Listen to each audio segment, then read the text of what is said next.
তানজিম হাসান সাকিব কি দারুণ বোলিং করলেন, আবার আরেকবার আরও একবার। বিশ্বকাপ জুড়েই তিনি ধারাবাহিকতার একটা প্রতিশব্দ হয়ে উঠেছেন। এখন পর্যন্ত ওয়ার্ল্ড কাপে বাংলাদেশের হায়েস্ট উইকেট টেকার তিনি। 4টা ম্যাচ খেলে নিয়েছেন 9 উইকেট। তার চেয়ে বড় কথা, 2টা ম্যাচে তার বোলিং রীতিমতো আগুনের মতো প্রতিপক্ষের ব্যাটসম্যানদের টপ অর্ডারকে স্পেশালি পুড়িয়ে দিয়েছে, জ্বালিয়ে পুড়িয়ে খাক করে দিয়েছে। সাউথ আফ্রিকার বিপক্ষে সেটা করেও শেষ পর্যন্ত দলকে জেতাতে পারেননি, কিন্তু নেপালের বিপক্ষে ঠিকই জিতিয়েছেন। সেটাও কোন সময়ে, কোন অবস্থায়, কোন পরিপ্রেক্ষিতে। এখন তানজিম সাকিবের এইরকম দারুণ পারফরমেন্স আবার হলো, অন্যদিকে আমাদের টপ অর্ডারের নিদারুণ করুণ পারফরমেন্সও চলছে চলছে তো চলছেই। সেটা লিটন দাস বলুন, সেটা টু সাম এক্সটেন্ট তানজিদ তামিমও বলুন, কিংবা সবচেয়ে বেশি করে আমাদের ক্যাপ্টেন নাজমুল হাসান শান্ত বলুন, তাদের ওই নিদারুণ করুণ পারফরমেন্সে বাংলাদেশ কিন্তু প্রতিটা ম্যাচেই শুরুতেই একেবারে ব্যাটিং ইনিংসের শুরুতেই ম্যাচ থেকে অনেকখানি ছিটকে পড়ছে। তানজিম সাকিবকে দেখেও কি এই শান্ত লিটনরা শিখতে পারেন না? সমস্যাটা আসলে কোথায়? সবকিছু নিয়ে আলোচনা করছি আম্বার আইটি প্রেজেন্টস বাংলাদেশ স্টোরিতে। ফাস্টেস্ট ইন্টারনেটে গেমিং আনলিমিটেড, ওটিটিতে ভরপুর এন্টারটেইনমেন্ট, বাফারলেস ভিডিও কল আর লোয়েস্ট কল রেট, আমার আইটি ইজ দ্য বেস্ট। দেখুন, তানজিম সাকিবের আপনি যত প্রশংসা করবেন সেইটাই কম করা হয়, যদি আপনি এটার ব্যাকগ্রাউন্ড স্টোরিটা জানেন। কারণ ব্যাকগ্রাউন্ড স্টোরিটা কি? ওয়ার্ল্ড কাপ স্কোয়াডে তানজিম সাকিব নাই থাকতে পারতেন, একেবারে অ্যাবসলিউটলি নাই থাকতে পারতেন। আমাদের ওই সিলেকশন প্যানেল চিফ সিলেক্টর ওইখানে লিপু ভাই প্রেস কনফারেন্সে বলেছেন যে তানজিম সাকিব আর সাইফুদ্দিনের মধ্যে খুবই ক্লোজ কল ছিল। ইনফ্যাক্ট আমাদের যে হচ্ছে গিয়ে প্রথম যেই দলটা ওয়ার্ল্ড কাপের জন্য পাঠানো হয় আইসিসির কাছে, সেইখানে কিন্তু সাকিব ছিলেন না, সেইখানে কিন্তু সাইফুদ্দিন ছিলেন। জিম্বাবুয়ের বিপক্ষে সিরিজেও কিন্তু সাইফুদ্দিনের বোলিং পারফরমেন্স উইকেট সংখ্যার বিচারে অনেক বেশি ছিল। সো তানজিম সাকিবকে নেয়ার ক্ষেত্রে কেন নেওয়া হয়েছে ওয়ার্ল্ড কাপ স্কোয়াডে, সেটা নিয়ে বেশ বিতর্কের জায়গা তৈরি হয়েছিল। আচ্ছা, ওয়ার্ল্ড কাপ স্কোয়াডে না হয় তিনি থাকলেন, বিশ্বকাপের প্রথম ম্যাচ তার সাকিবের খেলার কথা না, প্রশ্নই ওঠে না। যদি শরীফুল ফিট থাকতেন, বাংলাদেশের গত কয়েক মাসে, গত 6 মাসে 9 মাসে বেস্ট পেস বোলার হিসাবে এখন শরীফুলের কথাই আমার মনে হয় সব ফরম্যাট মিলে ওভারঅল যদি আমি বলি, সেই শরীফুল ইনজুরিতে পড়লেন, সেই সুযোগটাই তানজিম সাকিব পেলেন এবং সুযোগটা তিনি কিভাবে কাজে লাগালেন দেখেন। প্রথম ম্যাচটাতে শ্রীলঙ্কার বিপক্ষে তিনি না হয় 1 উইকেট পেয়েছেন, 24 রান দিয়েছেন, খারাপ বোলিং করেননি। সেকেন্ড ম্যাচের আগে শরীফুল ফিট হয়েছেন সাউথ আফ্রিকার বিপক্ষে, কিন্তু 100% ফিট হননি। সো টিম ম্যানেজমেন্ট তাকে নিয়ে ঝুঁকিটা নিল না, সাকিবকে খেলালো। তানজিম সাকিব ওই ম্যাচটাতে হচ্ছে গিয়ে 18 রান দিয়ে 3টা উইকেট পেয়েছেন, টপ অর্ডারে 3টা উইকেট পেয়েছেন, রেজা হেনরিক্সের উইকেট পেয়েছেন তিনি ওইখানটাতে।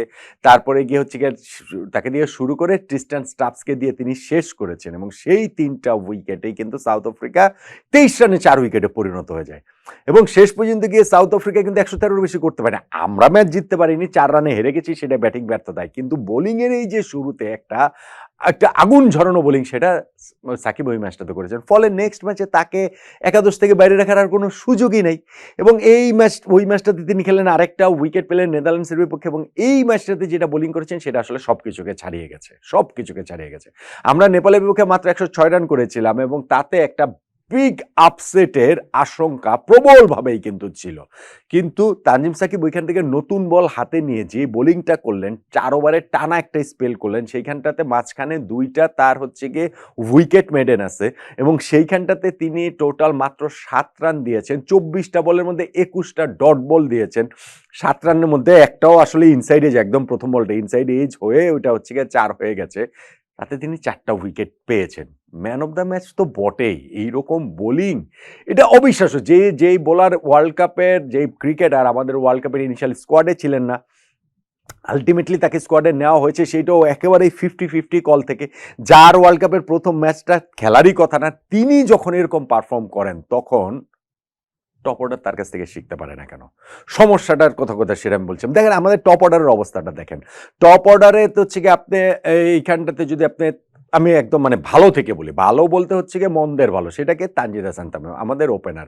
সেই মন্দের ভালোর হিসাবটা কি, যে তিনি নেদারল্যান্ডসের বিপক্ষে একটা ম্যাচে একটা 35 রানের ইনিংস খেলেছেন, এটা হচ্ছে গিয়ে ভালো।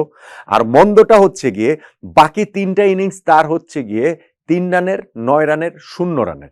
শ্রীলঙ্কার বিপক্ষে 3 করেছেন, সাউথ আফ্রিকার বিপক্ষে 9 করেছেন এবং নেপালের বিপক্ষে প্রথম বলটা খেলতে গিয়েই তিনি ক্যাচ দিয়ে আউট হয়ে গিয়েছেন। ওয়ার্ল্ড কাপের 4 ম্যাচ খেলে তার 47 রান, তার অ্যাভারেজ হচ্ছে গিয়ে মাত্র 11, তার স্ট্রাইক রেট হচ্ছে গিয়ে মাত্র 111। কোনোটাই কি একজন টপ অর্ডার ব্যাটসম্যানের মতো?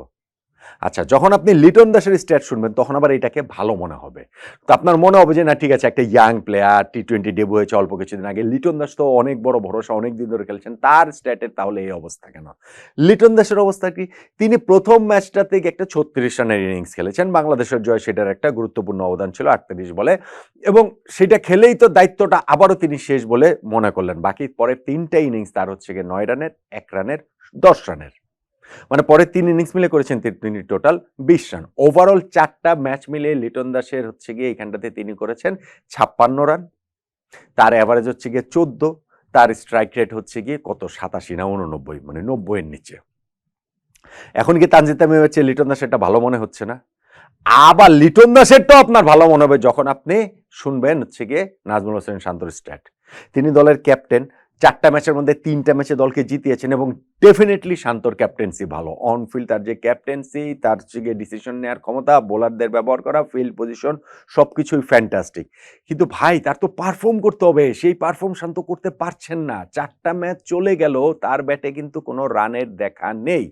4 ম্যাচ পরেও তিনি হচ্ছে গিয়ে সেই স্ট্রাগলই করছেন। 4 ম্যাচ মিলিয়ে তিনি হচ্ছে গিয়ে করেছেন মাত্র হচ্ছে গিয়ে প্রথম ম্যাচটাতে 7, পরের ম্যাচটাতে 14, পরের ম্যাচটাতে 1 এবং নেপালের বিপক্ষে এই ম্যাচটাতে 4। সো 4 ম্যাচ মিলিয়ে তিনি করেছেন মাত্র 26টা রান। তার অ্যাভারেজ হচ্ছে গিয়ে এইখানটাতে মানে 6.5, তার স্ট্রাইক রেট হচ্ছে গিয়ে 60 এর নিচে, কত 57 না কত তার স্ট্রাইক রেট। বোঝেন তাহলে অবস্থাটা কি। এবং এর বাইরে আরেকজনের কথা বলতে পারেন সৌম্য সরকার। সৌম্য প্রথম ম্যাচটা শুধু খেলেছিলেন, 2 বলে 0 রান করে তিনি আউট হয়ে গেছেন। তারপরে আর তো তার একাদশে খেলার সুযোগ হয়নি। সো এই টপ অর্ডার বলতে তো আমরা 1, 2, 3 বুঝি। যেহেতু একটা ম্যাচে হচ্ছে গিয়ে এই যে সৌম্যকে প্রথম ম্যাচটা যে খেলা হয়েছিল সেখানে শান্ত 4 নম্বরে খেলেছেন, সেজন্য তাকে ওই আলোচনার মধ্যে আনলাম।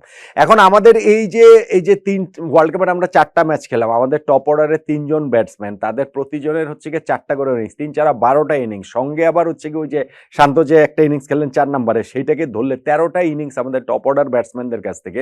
13টা ইন্ডিভিজুয়াল ইনিংস মিলে বাংলাদেশ পেয়েছে মাত্র 129 রান।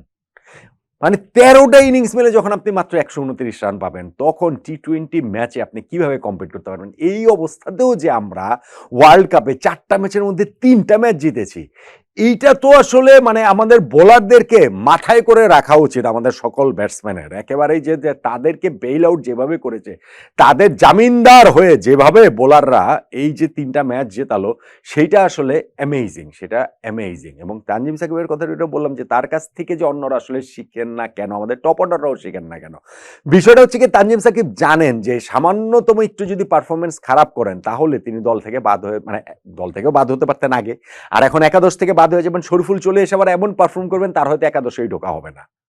কিন্তু একই সঙ্গে আমাদের ওই যে টপ অর্ডারের ব্যাটসম্যানরা লিটন, শান্ত, সৌম্য, তানজিদ তামিম, তারা জানেন তাদের কোনো বিকল্প নাই, তাদেরকে নিয়েই খেলতে হবে। তারা ব্যর্থ হলে একজন ব্যর্থ হবে, একজনকে বসিয়ে রাখবে, একজনকে তার বদলে আরেকজনকে খেলাবে, তিনি ব্যর্থ হলে আবার তাকে ফিরিয়ে আনা হবে, কাউকে ওপেনার হিসেবে খেলানো হবে, 3 নম্বরে খেলানো হবে, 4 নম্বরে খেলানো হবে, কিন্তু আলটিমেটলি যে ঘুরিয়ে ফিরে এদেরকেই খেলাতে হবে। এবং এই জিনিসটা যখন তারা জেনে গেছে তখন আর ভালো পারফর্ম করা তাদের তাগিদের জায়গাটা থাকবে কিভাবে? এবং স্কিলের জায়গাটাও সিরিয়াস ঘাটতি নিশ্চয়ই রয়েছে। তা না হলে যে ভাই ওয়ার্ল্ড কাপে 4টা ম্যাচে টপ অর্ডার এইভাবে ব্যর্থ হয় 4টা ম্যাচে টানা।